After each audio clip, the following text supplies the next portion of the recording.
c'è dolore, se ci sei tu.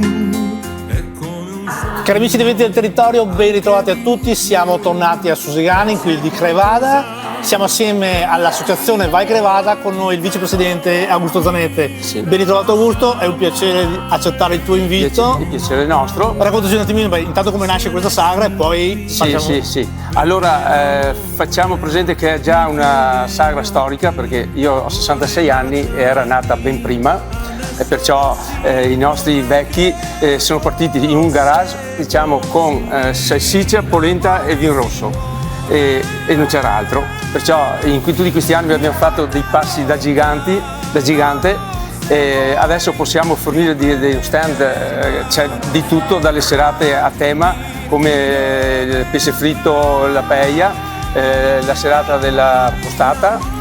Poi c'è un stand che funziona ogni serata con le varie grigliate, con i vari tipi di primi, perciò ha una varietà per tutti i gusti e per tutte le persone. È un vento gentile che non ti abbandona mai. Augusto, poc'anzi, telecamere spente, facevamo due chiacchiere. Il direttivo senza tutti questi volontari non farebbe nulla, quindi un grazie enorme. Difatti il nostro impegno più che altro non è per noi, ma per il proseguito dei nostri giovani, perché questa è l'unica festa che può tenere uniti un piccolo paese, che fa unione, e per fortuna abbiamo un bel gruppo di giovani che veramente si stanno impegnando e che noi cercheremo in tutti i modi di dare la nostra esperienza e di portare avanti.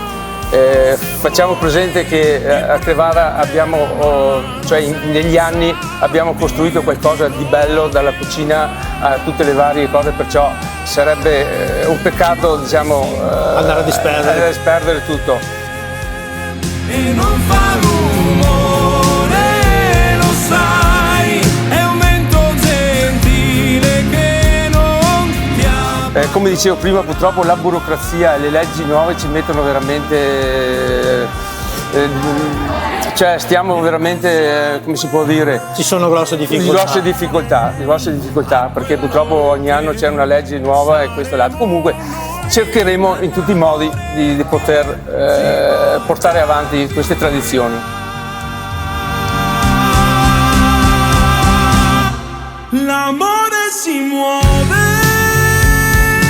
Ormai questo weekend sta terminando, i tempi tecnici per fare il servizio si sono persi, varie pietanze buone, però il prossimo weekend, quello del 22-23 marzo, guarda, noi siamo qua, vi aspettiamo. Dove siamo esattamente? A Crevada di Susegana. Ecco, come avete capito, qui a Val Crevada, Susegana, vi aspettano tutti. Augusto, vicepresidente, presidente e tutti i volontari, sicuramente troverete il piatto adatto a voi e noi vi auguriamo una buona giornata, buona visione e ancora grazie Augusto. Grazie a voi, buona serata a tutti.